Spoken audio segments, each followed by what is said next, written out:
Hey everyone. Today I wanted to tell you my thoughts on Kirby and the Forgotten Land. You're not going to want to miss this. Let's check it out.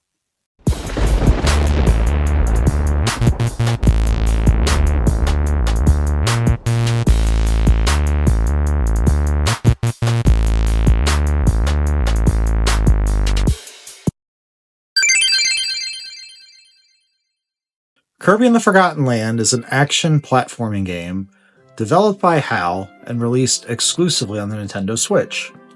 It came out in 2022, and it's the first time we got to see Kirby in a 3D environment. Now, the story begins when a strange, mysterious vortex appears over Dreamland, and it begins to suck up everything in its path, including Kirby. When Kirby finally comes to, he finds himself among ancient ruins in a mysterious world or a forgotten land, and he's trying to figure out where he is and kind of how to get back to Dreamland. Now, along the way, he meets a furry, adorable little blue fellow named Elfilin, who informs him that there are natives in the land called the Beast Pack that have been kidnapping Waddle Dees.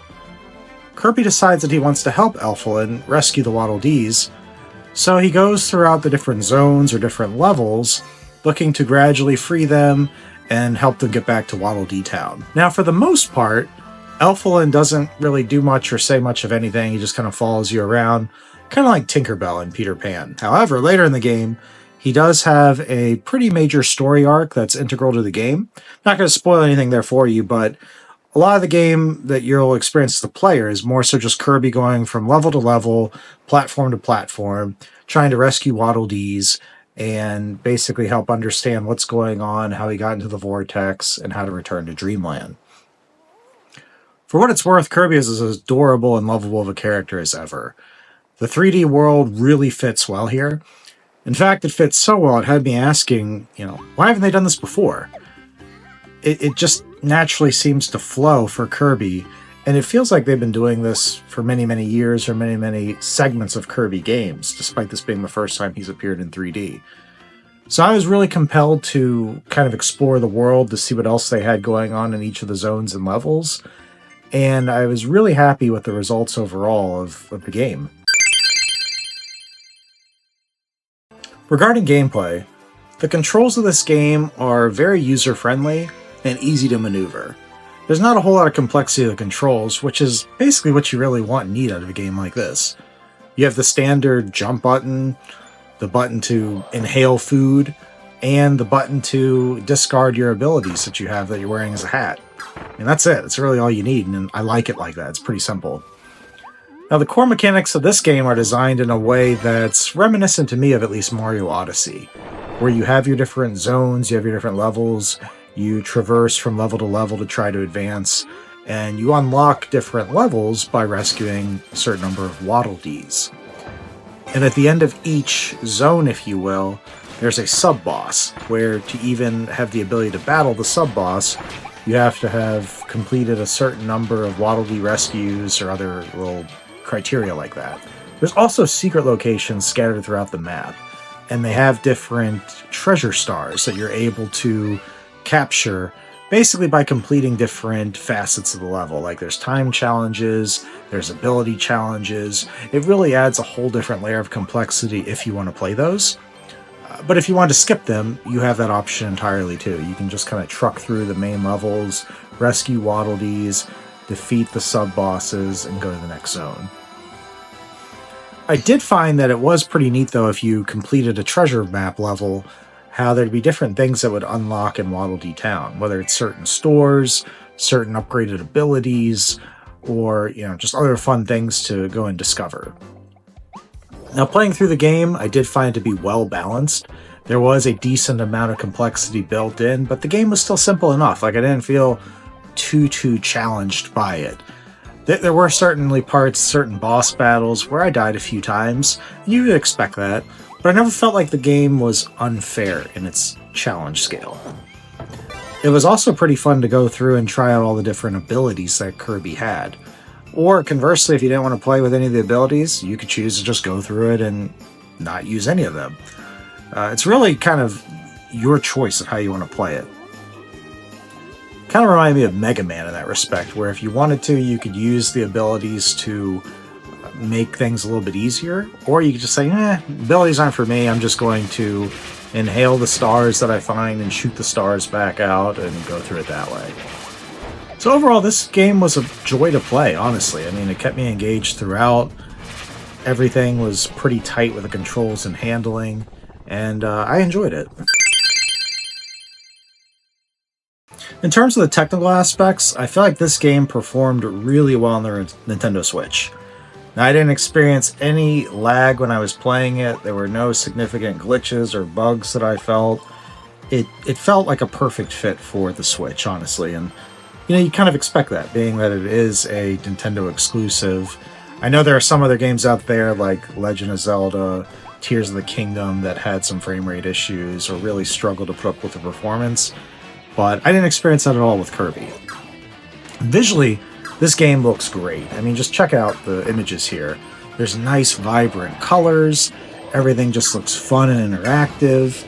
I found myself at different parts just taking pauses to kind of take in the environment, if you will, just immerse myself in things.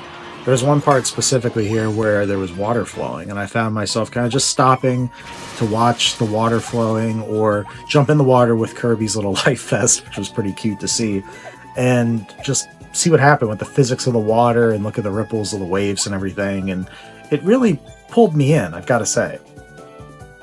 Now, from a sound perspective, the sound effects in the game are great. There's all the things that you would expect from Kirby, from the sounds he makes when he jumps, to the inhale sounds, to the pling pling pling sounds when you're shooting stars out.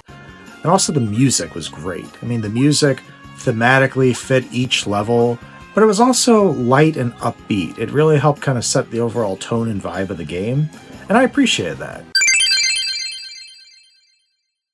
In terms of replayability, there is a lot packed in here. So for example, just rescuing all the Waddle Dees itself, you want to go the completionist route, I imagine that would take you a decent amount of time. I did not rescue them all. I think I was at 60% completion for the game, but I know there were a lot left throughout that I could still rescue. It is pretty fun when you rescue them. They go back to Waddle Dee Town, and as the population of Waddle Dee Town grows, there are more Waddle Dees available to work in various shops. So you're going to have different shops and stores opening, which brings out new things that you could do, whether it's the custom ability shop where you can look at upgrading your abilities or acquiring new abilities, or even fun stuff like just getting sips of tea or bites to eat from the cafe, which also helps to restore your health. I found that to be pretty fun in the game. Also, it's worth noting, once you complete the mainline story, I thought I was done, but then it turns out there's another vortex that opened up where I was able to go into that and play with a completely different set of challenges and settings that needed to be accomplished to progress through the game. So I found that to be interesting too. Now further, if you do like the various challenges that are offered from the treasure rooms, you'll find a lot of replayability with both the time challenges and the ability challenges. Now, there's a few of them out there that were a little bit difficult. I think they actually ranked them by stars. There's a 1-star difficulty, which is low, and I believe a 3-star, which is the hardest. There were some 3-star ones that definitely gave me a run for my money, / I didn't fully complete them. But I know that if I were to spend the time with those levels, really memorize what was going on with the mechanics, find the shortcuts to jump or float through things, I could accomplish those levels, I could beat them. And that brings a whole other element to it as well. Now finally, I did also see there's a co-op mode. I didn't have any friends or family members that were available to play with me, so I didn't get to try that out. But I would imagine too that would bring a lot more replayability to the game as well. So if you've played that, let me know. I'm curious to know how the co-op mode worked out in Kirby and the Forgotten Land. Kirby and the Forgotten Land is a delightful game that stays true to the core mechanics of a Kirby game, while also pushing the envelope and trying something new with the 3D world and environment. The gameplay is fun and engaging, and it can provide players with a fair amount of challenge without being unfair.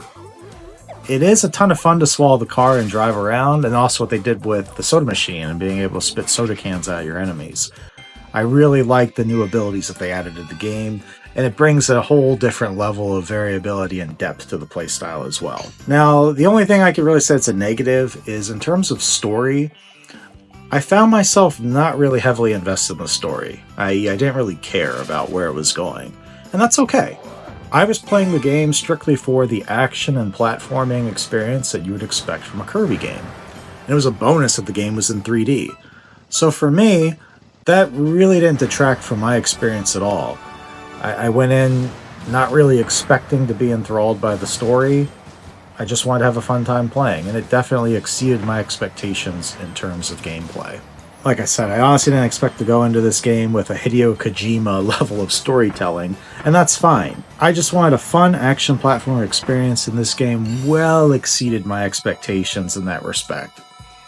Kirby and the Forgotten Land is a must-play game, especially if you're a fan of Kirby or just Nintendo exclusives in general, and for that, I rate this game a 9 out of 10. It's so close to being perfect. I think it's just the story that held me back a little bit, but it is such a great experience. I think you'll definitely have a fun time with it. So what are your thoughts on Kirby and the Forgotten Land? Have you played it? Be sure to let me know in the comments, and as always, thank you for watching, and catch you next time.